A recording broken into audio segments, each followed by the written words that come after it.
Ang Iran, may sinaunang kasaysayan at ambisyong nagpapabahala sa mundo. Dito, sa ilalim ng kabundukan, disyerto, at lagusan, dekada nang itinatayo ang kinatatakutan ng Washington at Tel Aviv, sandatang nuklear. Ngunit bakit Iran, at bakit ngayon muling mga rocket, atake, pahayag, at balitang, nagpataw ng atake ang US sa mga pasilidad ng Iran? Hindi ito tungkol sa gyera, kundi sa bansang nagnanais maging di mahawakan na nangangailangan ng kalasag nuklear. Ang Nuclear Club, isang elite na may butones. 9 na bansa lamang ang opisyal na nagtataglay ng armas nuklear, ang Estados Unidos, Russia, China, United Kingdom, France, India, Pakistan, Israel, at North Korea. Ang 9 na ito ay may higit pa sa mga sandata ng malawakang pagwasak, mayroon silang katayuan. Walang sino mang kumakanti sa bansang may bomba. Walang nangangahas na sumalakay. Para sa mga mahihinang rehimen, ang arsenal ng nuclear ay hindi tungkol sa pag-atake, ito ay tungkol sa kaligtasan. Hilagang Korea, isang gabay sa kaligtasan. Isang bansang salat sa pagkain, halos putol ang internet, at ischedule ang kuryente. Ngunit walang nangangahas bombahin ito dahil mayroon itong mga missile. Noong 2006, nagsagawa ang Hilagang Korea ng una nitong nuclear test, at mula noon ay wala nang nanghimasok. Ang Estados Unidos, Hapon, at Timog Korea ay maaaring magprotesta hanggat gusto nila, ngunit hindi nila ito ginagalaw. Lubos itong nauunawaan ng Iran. Iran, mga ambisyong ipinagbabawal. Ang Iran ay higit pa sa isang republika ng Islam, ito'y kapangyarihang may libu-libong taong kasaysayan, ambisyong pang-ekonomiya, at impluwensyang panrehiyon. Nababahala ang Saudi Arabia, Israel, at Turkey. Hindi tulad ng iba, ang Iran ay napapalibutan ng mga base ng US sa Iraq, Kuwait, at UAE. Para sa Tehran, ang sandatang nuklear ay hindi kasangkapan sa pag-atake, ito'y paraan upang tuluyang isara ang dayuhang pakikialam at katakutan tulad ng Hilagang Korea. Gayunman, iginigiit ng Tehran, mapayapa ang aming programa. Ang Shah at kanluran, ang simula. Nagsimula ang programang nuklear ng Iran noong dekada 2050 sa tulong ng US at ilalim ng Shah, nang kapanalig pa ng Washington ang Iran. Bilang bahagi ng Atoms for Peace, ibinigay ng US ang unang reactor sa Tehran. Hanggang huling bahagi ng dekada 2070, bumili ang Iran ng gamit, nagsanay ng siyentipiko, at nagtayo ng sentro, 20 reaktor ang pinlano. Layunin ng enerhiyang sibilyan na may potensyal panlaban bilang dagdag. Walang tumutol. Noong 1979, nang maganap ang Islamic Revolution at umupo si Ayatollah Khomeini, binitawan ng kanluran ang mga kasunduan. Nagdulot ito ng pag-iisa at pansamantalang pagyelo sa programang atomic ng Iran na itinuring pang ang MPS noon. Ngunit pagsapit ng huling bahagi ng 80s, matapos ang gyera sa Iraq, napagtanto ng Tehran ang kahinaan ng walang teknolohiya, kaya nagsimula ang panahon ng mga sikreto. Mga centrifuge sa kabundukan ang lihim na karera ng dekada 90. Noong dekada 90, lihim na muling itinayo ng Iran ang programang nuklear nito. Sa Natanz, nagtayo ng underground enrichment plant, kumpleto sa mga centrifuge, matitibay na bunker, at pekeng harapan. Sa Ardakan naman, isang yellow cake plant. Hindi ito ipinaalam ng Iran sa International Atomic Energy Agency, IAEA. Nang mabunyag ang mga pasilidad, nabigla ang mundo, malapit na ang bansa sa paggawa ng bomba. Natanz, ang pangunahing target. Ang pasilidad sa ilalim ng lupa sa Natanz ay naging simbolo ng nuclear Iran. Nagpataw ng parusa at nagsagawa ng sabutahe ang Estados Unidos at Israel. Noong 2010, nakapasok ang Stuxnet virus sa pasilidad at nagpahinto ng daan-daang centrifuge. Pagsabog, diverse iyon, sunog, ang mga serbisyo ng panaktik ang nasa likod nito. Ngunit nagpatuloy pa rin ang Iran. Bawat pag-atake ay lalo lamang nagpatibay sa paniniwalang kung may bomba sila, walang sino man ang maglalakas loob. Noong 2015, nilagdaan ng makasaysayang kasunduan, sinuspinde ng Iran ang programa nito, nabigyan ng access ang IAEA, at inalis ang mga parusa. Ngunit noong 2018, unilateral na umurong si Donald Trump. Bunga nito, bumalik ang parusa, bumagsak ang ekonomiya, at nawala ang tiwala. Walang takot na muling pinaganya ng Iran ang mga centrifuge. Noong ika-27 ng Nobyembre taong 2020, pinaslang si Mohsen Fakhrizadeh, punong siyentista at arkitekto ng programa. Ayon sa panaktik, Israel ang may kagagawan, ginamit ang remote-controlled na sistema ng Asterisk Sniper Asterisk nang walang ahente sa lugar. Malinaw ang mensahe, alam namin kung sino ka at kaya ka naming abutin. Subalit, sa halip na bumagal, kabaligtaran ang nangyari. Si Fakhrizadeh ay naging martir, ang programa, isang sagradong tungkulin.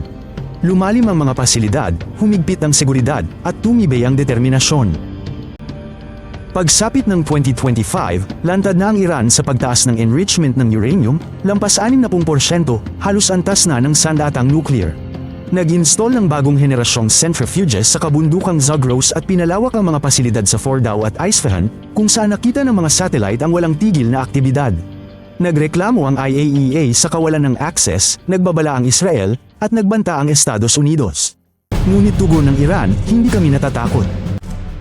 Pagsalakay ng Estados Unidos noong Hunyo taong 2025. Ayon sa The New York Times at Al Jazeera, ika-15 ng Hunyo taong 2025, nagsagawa ang US ng sunod-sunod na pag-atake sa mga pasilidad ng Iran gamit ang stealth drone. Target ang mga pinaghihinalaang pasilidad sa Fordow, underground hangar sa Isfahan, at mga convoy ng kargamento malapit sa Ardekan. Kinumpirma ng Iran ang pinsala, ngunit sabay nilang sinisi ang US at Israel. Bilang tugon, pinaandar ng Tehran ang kanilang air defense at inalerto ang mga missile. Hindi ito ordinaryong sagupaan, kundi ang unang lantad na atake sa infrastrukturang nuklear ng bansa. Asterisk pagtugon ng Iran, banta ng digmaan, asterisk. Isang araw matapos ang nuclear strikes, bumulusok ang mga rocket sa Israel, Hezbollah, Lebanon, Shia groups, Syria, Iraq, hindi direkta mula Iran. Sunod-sunod ang pag-atake, drone at rocket salvo. Umakto ang Iron Dome, ngunit may tumagos pa rin, lalo na sa Haifa at Golan Heights. Gumanti ang Israel sa infrastruktura ng kaalyado, power station sa Syria, imbakan ng armas sa Lebanon, at command center sa Iraq. Parang panimula lang ito sa mas malaki. Walang formal na gyera, ngunit alam ng lahat na nagsimula na. Walang palitan ng diplomatikong tala sa pagitan ng Iran at Israel.